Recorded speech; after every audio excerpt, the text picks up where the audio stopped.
So let's go find out how you would use it. Whether you're using the new one or the old one, the usage of it is going to be exactly the same. So let's go on to here. You give a kid a test. Now, I didn't test this kid. This was actually a real kid. I didn't test her, okay? As you can see, she was way over-tested. And that was because the people that were testing her thought, if you just keep giving tests, eventually it'll make sense. Apparently not. But anyway, when you put your tests into tabular format like this, sometimes you put them in a graph or a table or whatever, and you put them in your report, and you go to your what was it again, the case conference meetings, and you sit there and you put it in front of other people. They all look at it, right, and they see these numbers here, these wonderful numbers, percentile rank, standard scores, and all kinds of things, and they look at them and they go, oh, yeah, I see. Thank you so much for giving me this, because now it really helps explain why culture and language are playing a role in it. That makes so much sense to me. Thank you. They don't do that, do they? Their eyes glaze over. They look at this like, that's just way too many numbers for me to understand. And what do? They turn to you and say, so what was the full scale IQ anyway? Right? Because that's what they think they understand. Well, you parcel it out. If this kid, you didn't have to go this far, but let's say we just looked at the Wechsler scale for this kid and the lighter R tests that were given as well. So it was a nice little cross-battery design that could have been done without doing the WJ3, and you get scores. Now, to evaluate, you start this way. Look for the highest score to be in the upper left-hand corner. Is that where it is? Yeah. You look for the lowest score to be in the lower right-hand corner. Is that where it is? Yeah. The other scores you look kind of like to fall in between, and you look for this declining pattern, especially the diagonal, 99, 93, 76. Kind of looks like it's declining, right? Yeah. And when you go to look at the graph for this, this is what you get. So clearly, in this case, all you needed were those results, and that would have been sufficient to tell you that these results are valid or invalid? Invalid. Wow, you guys are good. Most people don't get it the first time around. I have to do it repeatedly. You must be gifted or something. 130 IQs, right? Invalid. So all we're going to say is, I don't know much about Elizabeth and her performance, but I can say she's not likely to be disabled, not on the basis of these data. Remember, we're not talking about emotional disturbance or other kinds of disabilities, but cognitive-based disabilities, there is not one, because these data do not support the presence of it. And in fact, her abilities, because they're all within the gray range or better, suggest her ability is at least average, possibly higher. It could be higher. I just don't know how much higher. All right? If I had given her just the WJ3 and a lighter R, would I have gotten something different? No. High score should be up there. It's exactly where it is. Low score should be down here. It's exactly where it is, right? The other scores falling in between as well. So we get a diagonal pattern, 98, 88, 78, and we look at the graph, and it looks like that. Same thing. Go through some more here. This is a WISC-4 for Yukita, and Yukita's high score should be in the upper left-hand corner. Is that where it is? No, not really, right? Because look, she's got a 90 here and a 90 over here, and that's not where they should be. Now, the lowest score should be over here, 83. Is that the lowest score? No, because she's got a 74 over there. So in terms of looking at it, you see 85, 90, 83. Even just visual inspection of the matrix itself doesn't suggest that there's a kind of decline, right? And it's much easier, by the way, to just look at the graph. And here's what you get in this case. Now, one of the things I want to caution you on is that culture and language don't just they don't just disappear because your results are valid. Okay? They are still present, but in this case, as you can see, whereas culture and language can explain this, and even that probably, it doesn't explain this. This is not culture and language speaking and saying, oh, that performance was due to cultural linguistic differences. It's not. It's due to something else. Now, what else it's due to is up to you to sort of find and discover, but it's not due, do I have my pen here? Yeah. It's not due to culture and language. These scores are far below where we would expect them to be if it was culture and language, because these are the ones with the lowest levels of cultural loading and linguistic demand. These have moderate, more than that one. These have high, and yet the performance here is better than the performance there. So did culture and language affect the results? It contributed, but is it primarily responsible for them? No. And those are two key words, which, by the way, are included in those sample statements. when the effective culture and language is primary, your results are not valid. And in fact, that's exclusionary factor for the identification of SLD. If you say that the primary reason why the child is having difficulties in school is attributable to cultural linguistic difference, you may not qualify that child as a child with a disability. That's illegal to do so. That's why they call it the Individuals with Disabilities Education Act, not the Individuals Who Need It for Whatever Reason Act, okay? Doesn't matter. That child does not qualify. And I will tell you this, that's one of the big ones that OCR does look for when they do reviews. If they come down, they're going to look carefully at whether or not you're placing kids in special ed who don't belong there just because you're trying to get them out of testing, get them out of the classroom, don't want to provide services otherwise to them. They will look at that very carefully. And that's how overrepresentation tends to result when you're using special education as the Band-Aid cure for problems that are actually rooted in general education. So I understand. I know you feel sympathetic. You see the kid, 11th grader, 4th grade reading level, like I just observed to you, and you're like, well, and somebody's going to tell you, I'm sure the administrator's going to tell you, but if you don't put them in special ed, we're not going to be able to give them any services, and make you feel guilty for saying no, no, no, no, no. Live with the guilt, okay? Because as tragic as it is, if you do that, and you do that for that one child, you'll have to do that for the next one, and the next one, and the next one. And then general education gets to say, this is a special education problem. Isn't it? Look at all those kids in special ed. You're not really serving them well. It's not our problem. You identified them with a disability. We don't have to worry about that. If you're going to hold general education accountable for not providing the education that it should, you have to begin by not allowing children to go into special ed who do not belong there. And think about the potential ramifications of telling a child, you have a disability, when in fact they don't. You know that once a child enters special education, actually, according to statistics, not that it doesn't work, in many cases I'm sure it does, and it's appropriate and beneficial, but the chances of graduating with a regular diploma go down, chances of graduating from high school go down, chances of going to college go down. You're pretty much determining a child's future the moment you say you have a disability. And in the case when they don't, okay, I'd rather live with the guilt that, hey, they didn't get the services. I'm sad. I'm sorry about that. But that was not within my control to change. But it was within my control to say, you're not disabled, and I'm not going to tell you that you are. So in this case, the results are valid or invalid? Valid. Does not follow the pattern. Results are valid. Now, I should say potentially valid, because there are other things you want to check out, right? What could cause your scores to be invalid in spite of cultural and linguistic differences? Say what? Behavior, yeah. What if the kid is not cooperative, not giving you their best effort, not wanting to participate? Or they give you some, then they check out. They give you some, then they check out. Maybe they have attention issues. Maybe they're supposed to take their medication that morning and they didn't. And you didn't find out until you finished the testing, right? All right. What if the kid, I did this twice and then never did it again, tested a child before the nurse had a chance to do the vision and hearing screening. And both times when I was sure there was something wrong, the kid, one, couldn't hear, and the other kid couldn't see, okay? So there went my testing. I mean, it's invalid. Incorrect scoring or administration, used the wrong norms, give the test in the wrong way, didn't realize it, misscored it, got the age wrong. There are a lot of things you can do that can actually cause this kind of problem. Now, once you've looked at all of that, and once you have ascertained I've done everything right. I gave the test appropriately. Everything was controlled. The age is correct. The norms are correct. The scoring is correct. The administration was correct. I do not believe there were any issues. The child was engaged, motivated. Everything was fine. I didn't test them during recess. I didn't test them during lunch, right? The alarm didn't go off in the middle of my testing. All these kinds of things did not happen. Then you can be confident that your results are valid. Now, what that means is, it means that something caused these scores to be what they are, and you can use this to state it's not culture and language. So what could it be then if it's not culture and language, and it's not any of these other potential threats to validity? It's likely an accurate reflection of the child's capabilities, which in this case would be below average. In other words, a potential disability. And that's where you go with that. But you see how that's not an automatic kind of thing?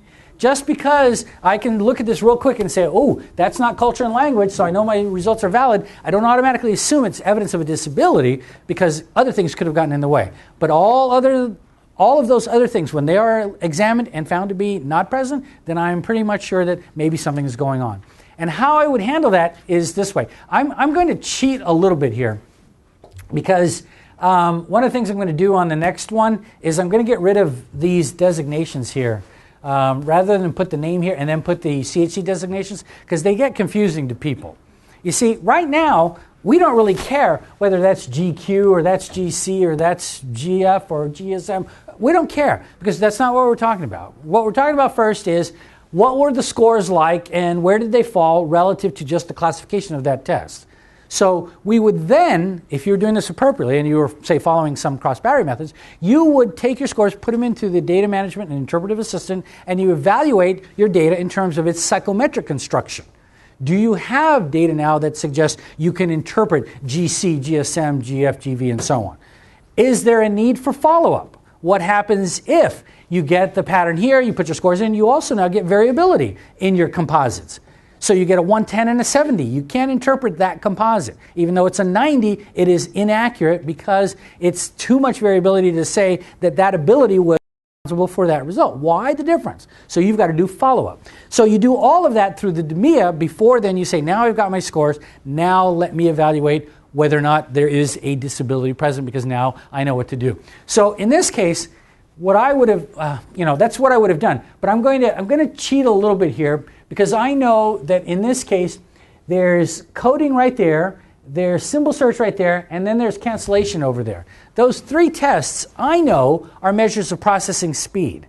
So I'm thinking in my mind as I go to the DMIA, and you don't have to do this, but I can already do it in my head. I know that the processing speed index off of the Wechsler protocol that I've already scored is going to be low.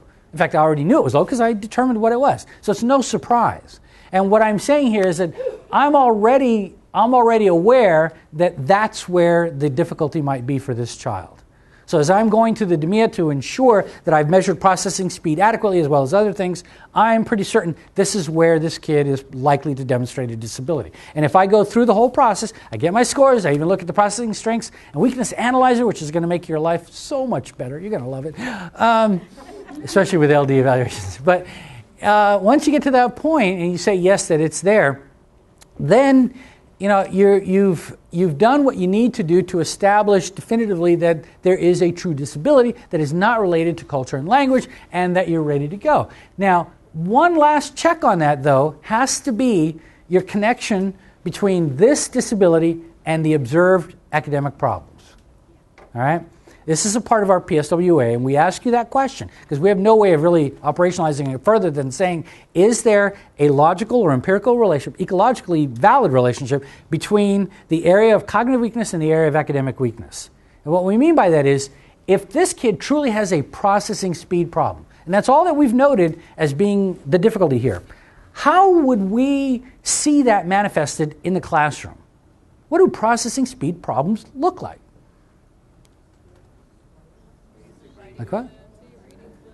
Reading fluency, right? Or computational math fluency could be low if it was a math referral, but the procedures would be correct. So it's not an application issue, it's a fluency kind of issue, right? Slow to do things, slow to get things done. The teacher might say things like, well, we copy off the board and then they're supposed to begin doing some problems in their book. But it takes him or her, like 12 minutes to get something down on paper that the rest of the class can do in about a minute and a half. They're so slow at it. Maybe the parent tells you, yeah, we get 15 minutes of homework every night. Well, that's what the teacher tells me, but it takes us about an hour to get it done sometimes. Might be slow. Those are ecologically valid kinds of indications that processing speed is a problem. And that's really one of your final steps in terms of SLD identification, is ensuring that they go together. Just because you did all of this, just because you went through the DMIA, just because you found out that processing speed was a problem, just because the processing speed index is low, and then the teacher tells you the only problem the kid has is with reading comprehension. Reads fine, reads fluently. Watch, look, they can read. They can do the math, there's no problem. But it's comprehension and reading is their problem. Does a GS or a processing speed problem explain that? Not really. In which case, they don't go together. So it's not automatic. And this is something that used to be done a long time ago. You can't do that anymore. You have to have an empirical or, again, an ecologically valid relationship between the observed cognitive weakness and the observed academic weakness. So it's always going that extra mile. I just don't want you to look at some of these results and then just offhandedly say, oh yeah, there's the disability, it's already there. This is not even a diagnostic method. Now, interesting thing on this case is this. I'll run you through it. High score should be over there. Is that where it is? No, he's got a 107 over here, which is the high score. Low score should be over here. 88, is that where it is? No, he's got an 80 there, he's got an 81 over there. So do we see this kind of decline in scores, 95, 85, 88? Now, pretty easy to see that. And when you look at the graph, it's very clear that the scores are valid or invalid. That wasn't as good as before. You're regressing on me. Let's try that again. Score is valid or invalid? That was a little better. All right, we'll have to work on that a little bit. Scores are valid or potentially valid, as some of you said, right? Because does it follow the pattern, the declining pattern? No. Is there evidence of cultural and linguistic influence? Sure. Again, you can say culture and language are contributory influences. That does not prevent you from qualifying the child as having a disability. Legally speaking, contributory influences are contributory influences. But do those influences explain the entirety of these results? No. That's why they're not primary. Does not explain this. This is very high, which is great. That's very high, which is great too. But why are these scores, which are relatively low in comparison in cultural loading and linguistic demand, why are they lower than the other ones should be? Culture and language doesn't explain that. Something else does. Now, what's interesting about this case is you notice it's a WJ3 instead of the WISC-4. But if you look at Miguel's scores, he also has problems with visual matching, cancellation, it should be pair, not pale cancellation, and decision speed. In other words, he has problems in processing speed as well. And so it doesn't matter which battery you were using to evaluate the child, okay, because it's not about what the disability is or which battery you use. In fact, we tried in another area of research that we have conducted, we literally tried to recreate a declining pattern. We thought, what else could cause it to be that way? Can we find anything else that would do it? We looked for the differences in the use of a particular battery. If you use this battery versus this battery, do you get a declining one and not a declining in the other? No. We looked at age. We looked at grade. Maybe kids up to 6th grade have a pattern, but not afterwards. No. We looked even at ethnicity, race actually, and we didn't. What we did find, though, however, was Hispanics had the closest approximation to a declining pattern, but that was partly because the Hispanics also had the highest percentage of ELLs in their sample population. So they were trending that way. So is it about all those other variables? No. It's about the cultural and linguistic demands of the test. And in this case, you can see he clearly has a processing speed problem, which looks different in terms of the overall graph, but which clearly comes out in terms of it not following the pattern, suggesting that there's a problem. All right, let's look at Belisi here. High score should be up there. Is that where it is? Yes, it is, right? Low score should be down there. Is that where it is? Looking good so far. Everything else kind of falling between. 93, 88, 90, 85. Yeah? So we have a nice declining pattern. Yeah, 98, 88, 77. Looks good. Look at the graph. Okay, it's not entirely beautiful because this kind of like steps up. And I like this illustration because I want to make it clear. We're not all about beauty here, okay? It's not about, oh, everything's got to step down. The fact that this goes up doesn't make any difference. And that's why I have these numbers here, okay? All three of these technically could be within this range, and that would be okay. And as you can see, they all are. The order of this is arbitrary at the moment because we take a two-dimensional 3x3 matrix and we make it one-dimensional linear. And to do that means I have to have an order here. Well, I could just as easily have put this one here, put this one over there, and then it would be nice and pretty, all stair-stepping down, and you would be all happy, okay? But I don't want you to get comfortable being happy. I want you to feel like, okay, as long as it's within the range, it doesn't have to be all pretty, okay? Nothing wrong with this kid, which means these scores are valid or invalid? Invalid. Good. Okay, that was very good. So we're following you. Everybody get that? All right, I'll show you another one here. Here's KBC2 data for Rosita. High score should be up there. Is that where it is? Yep, it's there. Low score down here. That's a 75. Is that the low score? Yeah, everything else kind of in between. You got a 93 there, 88, 80, yeah, coming down. So we have a nice diagonal pattern, right? 188, 75. Looking good. And you look at the graph. Oh, that one's pretty. Okay. So, see, I'm feeding your aesthetic side too, okay? It is pretty, and yes, it works. And so these results are invalid. And we will use one of those sample statements that says, child is not likely to be disabled and is of average ability or better. I can say that. I don't know what the abilities are. I can give you numbers, but I can tell you that that's the bottom line, that her performance as compared to other individuals of similar cultural and linguistic backgrounds indicates she's of average ability or better and not likely to be disabled. Here's another case here. This is Saito here. Low score should be there. High score should be there, right? And is it? No, look, he's got 100 over there, yeah. Low score, 83, is that the lowest score? No, he's got like a 65 right there and a 75 over there. So do we have a nice declining pattern? Hardly, right? Does not take much to look at this and say, this is not culture and language. Put this in front of people over there and say, you know what, if this kid was not disabled, all the scores would be about right here, but that one's there, this is up, that's down, this is all over the place. So scores are valid or invalid? Very good, okay. And again, this is just another example. What is this one? I don't know, this is WISC 4, and I'm shorthanding it here. You wouldn't do it this way. You would easily just go back to your WISC 4 protocol. I know that on your WISC 4 protocol, if you were looking at the working memory index, that's where you're going to find your problem.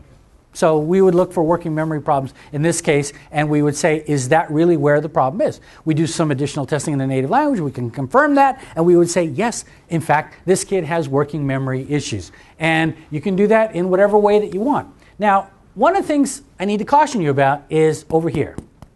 Look at this kid's scores over here. All of these scores added up at this point form an 83, and these are all GC scores. And in fact, I know all of these scores, well, not all of them, three of them actually, enter into the verbal comprehension index on the Wechsler scales. If it's the 85, 90, 75, or the 75, 80, 85, I know that score is going to be below 85. So now that suggests that this particular student not only has that working memory index problem, but also has a GC problem. In other words, a speech language problem. And here's where you need to be not necessarily cautious, because it's not cautious, but you have to be sort of cognizant of what's going on. GC, let me go back to his testing over here. Or actually, I can go back here. Well, I can go here too. See the scores for GC? GC tests are always here. They have to be. A GC test, comprehension and knowledge, is directly measuring cultural knowledge and language development. Those are the very definitions of what GC is. So how do you separate the measure of cultural knowledge and language development from the measure of cultural knowledge and language development? You can't, right? In other words, there's no way to say, well, I'm measuring GC in a low way. You can't do it. It just means you're not measuring GC. Now, you can move a little bit on some of these tests, not all of them, but 95% of all GC tests are going to be right here. And on the Wechsler scales, they're all definitely right there. I mean, you have to not only speak English when you're talking about information, comprehension, or similarities, or even vocabulary. You have to define the word, but you have to use good words, enough words to be able to get the definition correct. You can speak English very well and not get the definition correct, right, to get your 2 points for it. So lots of language, lots of culture. Now, I go and I look at his scores, I look at that, oh good, my scores are valid. I go off, I look at my protocol, I know I've got working memory as a problem, and I've got GC, or VCI in this case, as a problem also. And the answer is, no you don't, okay? For GC, and only GC, the appropriate non-discriminatory interpretation of the results in this case is not what the actual VCI is. It's in fact what this bar indicates. And as you can see, this bar is not only within the gray range, it's above it. As long as this bar is in this gray range for that individual, you should not be identifying any type of speech language problem. Okay? Otherwise, you're going to put all your kids in special ed with speech language problems. Okay? This is what's normal for them. This kid is in fact above average. He's not even just average. He's above average, clearly. So if he were in here, he would be average. It would not be a problem. It's only if it were lower than that that I would then be wondering, maybe there is a speech-language problem on top of that other issue. But if it's within this range, I'm saying, sorry, GC is fully intact. And this is important when you get to the PSWA later on, because like in the old SLD assistant, we used to ask you whether or not the ability was intact. You'd say yes or no. Well, in this case, for example, you would say yes, it is, even though the score might be below average. Even if it's below 85, you would still say yes, it is intact, because in fact, it is. It is normal in terms of where it should be. This is not an indication of disability in the area of GC. You don't have to do that with any of the other abilities. The other abilities can be measured in a variety of different ways. And so their spread in terms of how they get classified is based on culture and language, and they don't collect like the GC tasks tend to do. They're a little bit different. GA is a little bit that way, but not quite so much either. And it's GC where we have to make that kind of recognition that that is not going to indicate a disability. So does this kid have LD? I would say absolutely. It's very possible that short-term memory is a problem. I'm going to go validate that in some way. But I'm not going to say that there's a GC problem, because that would just be like an extra thing on top of what's going on, and it's not valid to say so, since the kid's language development in English, which again is still an issue for them. This is an English learner. It doesn't mean that culture and language just go away because I declared my results being valid, and in particular in the area of GC. All right, let's try one more here, and then we'll get to the last two, which I know you're dying for. So for Mario, high score should be over there. Is that where it is? No, it's not there because he's got a 95 in the middle. Low score should be over here. Is that where it is? Well, yeah, it's here, but it's also back over there, right? So he's got two 83s, so that's not making any sense. So do we see a nice decline in performance here? No. So that suggests the results are valid. You look at that and you get this. All right. So again, fairly simple kind of pattern. Maybe some cultural language going on here. Actually doing pretty well otherwise here, but those scores are much lower than what we would expect. All right. Now let's get to the two that you're worried about. And again, not a problem with GC over here. Okay. How about Tron? Tron's high score is an 80, and it's in the upper left-hand corner, right? Yeah. His low score is a 55, lower right-hand corner, right? So if you look at the other scores, you have 73, 68, 60, going to 55. I see a nice, beautiful declining pattern, 80, 68, 55. And when we see that pattern, we know the results are valid. Invalid? Invalid, right? Yeah. And when we look at the graph, we see, that. And here's your question. And what does this mean? Well, remember, there are two criteria operating here. Is there a declining pattern in this case? Yes, right? The scores are decreasing according to cultural linguistic demands, apparently. So we know that there's an influence of culture and language. But culture and language, remember, result in a known decrease. This is a decrease that exceeds the known increase or decrease that's there. In fact, if we say, well, if we go down 10 points from here, we say maybe that's a lower half of what we could accept, it's still even below that. There is a decline here that we simply cannot account for by saying, well, it's just normal variation from what should have been average. It's too far below that. So what that means is culture and language are present, absolutely, and this decline is due to culture and language. But what's causing this? What's causing all of this child's scores to be lower than what would be expected, pretty uniformly across the board, irrespective of the classification or even the ability being measured? What could possibly cause that? Was that good sarcasm? No, I got to work on it, don't I? What could it be? Yeah, cognitive impairment. Global cognitive impairment of some kind produces this kind of pattern. And we actually did some research with kids on this, and this is precisely what we found. In fact, we found something else that was interesting. This is the pattern you see for preschoolers up through about 6th grade. They will be below everything that's there. So in other words, you're looking at scores way, way below what's even expected, even in the preschool crowd. So they're going to be very low. But the other thing is, as they get older, when they get into junior high and high school, this pattern actually flattens a bit. They tend to lose the decline, and it looks more like this, a little flatter. And part of the reason is that whereas they always stay behind linguistically, because a lot of tests measure that and measure it more accurately. Well, this is the influence of the increase later on when the tests begin to measure more advanced cognitive abilities like fluid intelligence, fluid reasoning. And when those become a part of the test, the child loses the gains, which in this early case are primarily visual processing. They can hang with that. Then when we move away from visual processing, we start including fluid reasoning, child loses even that advantage and ends up a little bit flatter. So in junior high, high school, you see a flatter pattern, but clearly below, far below what would be expected. That is not just culture and language. Yes, culture and language are contributing to this decline, but it cannot explain why these scores are uniformly depressed, possibly as much as a full standard deviation below what's expected for the child with similar cultural and linguistic backgrounds. So in this case, are we looking at intellectual disability? Possibly. I don't know that it's high enough to be slow learner, maybe, but I think it's a little bit lower than that, mild MR, but intellectual disability, pervasive developmental disorder, maybe even severe speech-language impairment that's causing cognitive delays as well.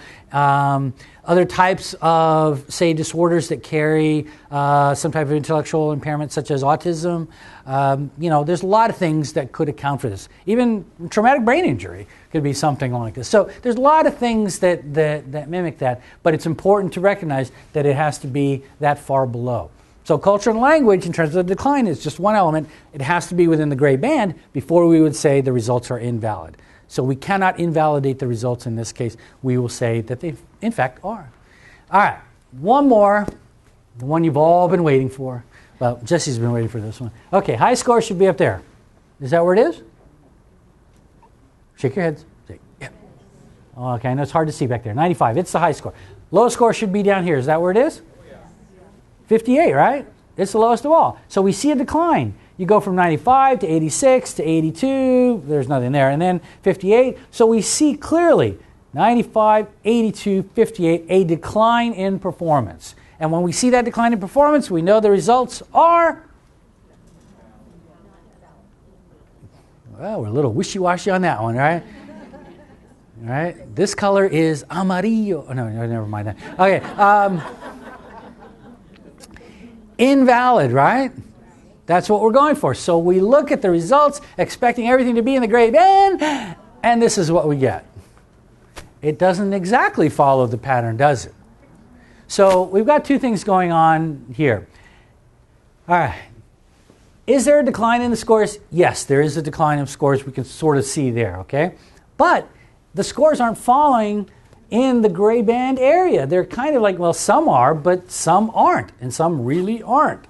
And so what's happening is we see a decline, but it's a much steeper rate of decline than what is expected up here. When that rate of decline goes down much, much quicker, what you're really looking at this point is the speech-language impairment. Why? Because it creates a double whammy.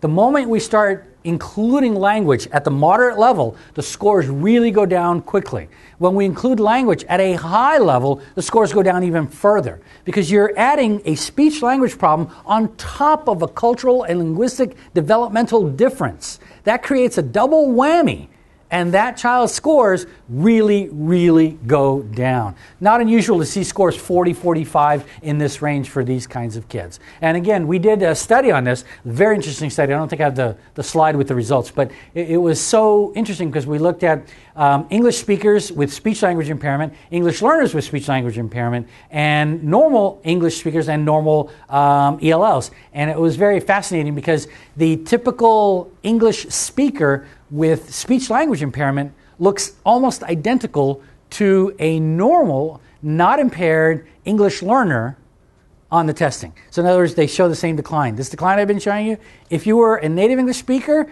you would look like that. But this test is, the CLIM is not for use with normal or monolingual English-speaking kids. That's not its purpose. Remember, it's a validity check. Your results are valid if you're working with an English-speaking kid. But with a kid who's an English learner and the scores go way down like this, this is an indication of a speech-language impairment. You see how steep it is? It's kind of like, I call it the falling off the cliff pattern. You know how they accelerate due to gravity, right? You're like going along, you're okay, and then you fall off, you go, and you're like that, right? Sorry for the sound effects, but you get the idea, right? It's like dropping more rapidly, and that's exactly what's going on here. Yes?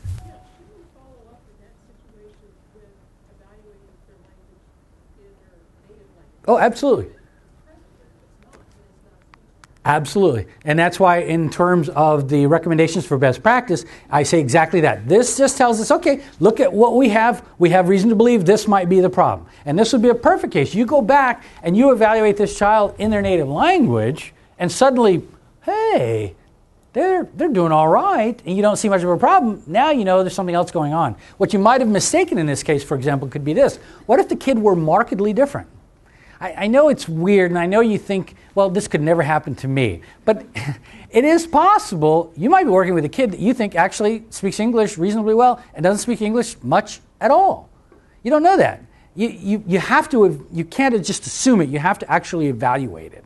And it has happened. I had a teacher call me in to evaluate 2 kids once because she felt they were being rude. They were just playing in the back. They weren't listening to her. They didn't want to do any of the work. They just talked to each other and left her alone. And she was like mad about this. And so when I go to work with the kids, I didn't actually evaluate them, but I went into the classroom, kind of observed around a little bit, helped with the assignment that was going on, worked my way over to them, and realized they were brand spanking new, in 4th grade, never been to school, had no idea what the teacher was saying, and so they could talk to each other. That's what they did. They talked to each other. And of course they were disruptive because they were talking to each other. They didn't know what was going on.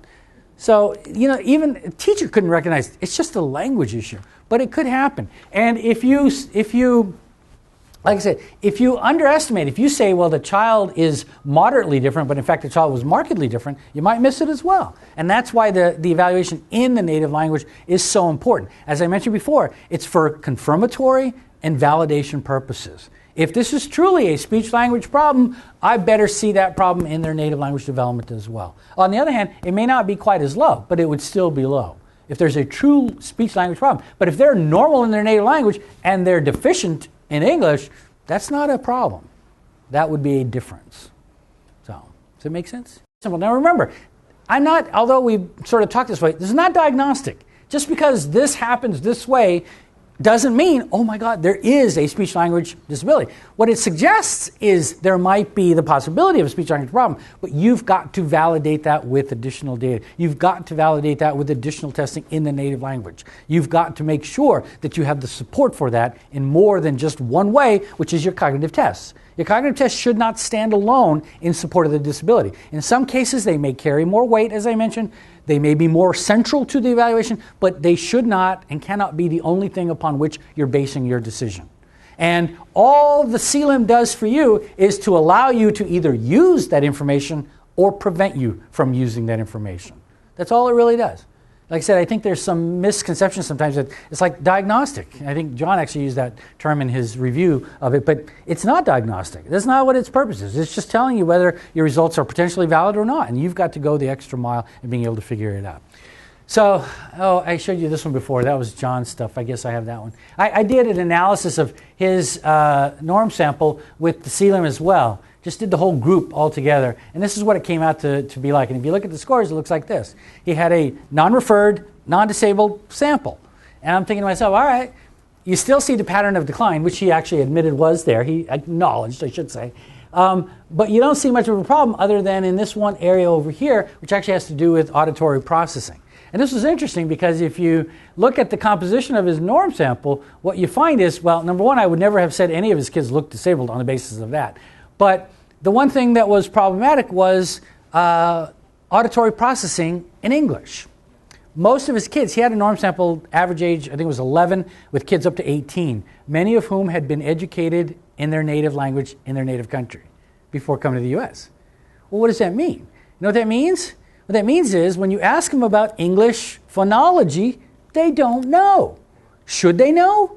No, they shouldn't know. You don't know. Okay, look, here is the name of a city, and those of you who are Polish, be quiet, in Poland. That's the name of the city in Poland. Please pronounce that with the correct Polish phonology. I'll wait.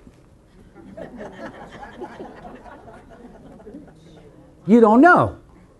You go ahead and give it a try. Go on. I know you want to say it. You want to say Langkut. Go ahead. Langkut. What is it? Langkut. That's good, but not quite. You know what it is? Lancome. No. It's like makeup, isn't it? French makeup, not even Polish makeup. The way you pronounce this, Wansuit. Oh, sure. Yeah, now you get it, right? Oh, okay. Maybe that was too hard. I'll give you another one. How about this one? This is the name, a common name for a man in Poland, kind of like John. All right? How do you pronounce that one? Wakla. Wakla, right? It's not Wakla. You ready for it? Almost getting there. Wacław. Wacław. That's it.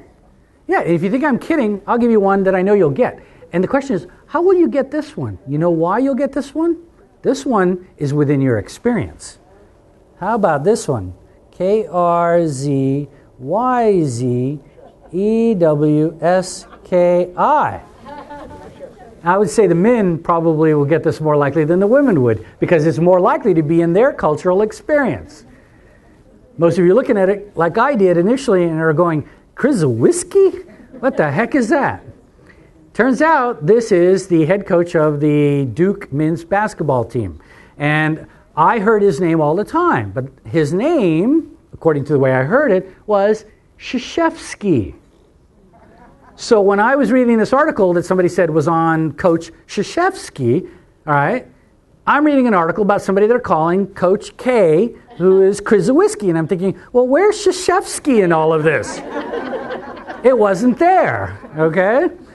Until I put 12 and 12 together and got Krzyzewski. So you're no better at Polish phonology because you didn't grow up with it than other people who grew up with different phonology would be with English. That's why the score tended to be lower in terms of the difference. So it was really fairly explainable. But I think ultimately John did me a great favor in terms of putting this in his review. A statistically significant, and although I don't care whether it's statistically significant or not, but he did find a statistically significant decreasing trend was observed for the effect of linguistic demand and cultural loading combined. Because that's exactly what I would have expected to find, and that's exactly what he did find. So again, it just adds support to the idea that this is what we're using to evaluate the performance of children, and that it is in fact evidence-based. These are the current, again, guidelines for when you have to do it manually in terms of how different the individual is. And I do give you, by the way, some guidelines here, although I'm updating these a little bit at the bottom in terms of how different is. I think this is not a very good explanation of that difference, so I'm going to update it a little bit better, but it begins to give you an idea. A shorthand way of looking at it is generational patterns. I'm a second generation kid. That would put me right in here. I've actually changed some of the wording at the bottom here. See how it says different, then very different, then markedly different? I was experimenting with changing the language, but people kind of still like that one, so I'm going to go back to that. So anyway, slightly different would be my children who are third generation. So if you were to meet my kids, you would probably think, wow, they're like mainstream monolingual English speakers, aren't they? No, they're not. But they speak English very well. It's been their dominant language since birth. They know Spanish. They know how to trill their R's. My son is 16. I ask him all the time, Mijo, let me hear you trill the R. Come on, R. He gets embarrassed. He won't do it. But I know he can. And I know he can. Enough to be slightly different, though. Their pattern of scores are very similar to what was typically found in the research, primarily because the research was conducted on individuals who could speak English pretty well. Researchers knew, well, it doesn't make sense to evaluate kids who are really limited, so I'll just make sure they can speak English. And they would ask them, just like Yerkes did, do you read American newspapers? No, well, they didn't ask him that. But they did evaluate the extent to which they could converse in English and used mostly children who could speak reasonably well. And even then, they found a decrease of about 1 standard deviation, a little bit more, in those children. So if you're second generation like me, the decrease is a little bit more. And if you're very, very different, markedly different, the decrease could be even greater. So again, any kind of extenuating circumstances, it is not normal. It is not expected that children growing up in refugee camps, very, very impoverished conditions. This would include, just to give you an idea of the extent of the influence here, even children, for example, being raised in Appalachia. you see this pattern. They're quote-unquote white and native English speakers, yet the conditions of poverty and the impoverishment, especially from a cultural perspective, create this kind of pattern. You see it with African Americans as well. There's a difference in terms of language, although people don't understand how that works, but truly African American vernacular English is not standard English, and because it's not, it is a bilingual household. People who speak AAVE can also speak standard English, and they code switch. They can do it easily, just like any bilingual can do anything else. But school systems rarely recognize that as a language issue. But there's also a cultural issue there. So it applies to lots of other individuals. Most of the research, again, that I've done and that I've dealt with deals with what we would call English learners, but that doesn't mean it doesn't apply in that way. So all those kinds of conditions that create differences, it doesn't take much to create a significant difference. And your job is not to underestimate the impact of difference as it might have had an effect on the development or academic performance of the children that you're working with. And that's the only thing that I ever worry about. So here's some of the information you want to look at to make that decision in terms of difference. And when you put that together with your test data as evaluated for its validity and then interpreted accordingly or not as allowed, is where you deal with this. I'm sorry, I got cut off down here, but where you're able to deal with the question, are the students' observed learning problems due primarily to cultural linguistic difference or disorder? That's the hump. If you get over that, if you can say, I've looked at this and I've determined it's not culture and language, then you've gone over the hump. You can evaluate. You can say what's wrong. You can make those educated guesses. You can give those opinions. You can render those conclusions, and they can be supported and valid. If you can't, if you say it's culture and language, the problems that I'm observing in the classroom are due primarily to culture and language differences, you're done. And that's it. And you can't really go any further with the test data that you've been looking at in terms of the CLIM. So I know you were hoping that there was a test that would just like, I'd come in today and say, okay, everybody, lighter R, there you go. Any questions? All right. It's not going to work that way. And I like the way, Jerry sort of puts it very clearly here. Probably no test can be created that will entirely eliminate the influence of learning and cultural experiences. You can't. The very act of creating a test in the United States is a cultural exercise. And the test itself becomes a cultural artifact. The test content, the materials, the language in which the questions are phrased, the test directions, the categories for classifying the responses, scoring criteria, and the validity criteria are all culture-bound. Notice he says culture-bound, not culturally biased. And notice he includes the validity criteria, because that's really what you're dealing with your English learners.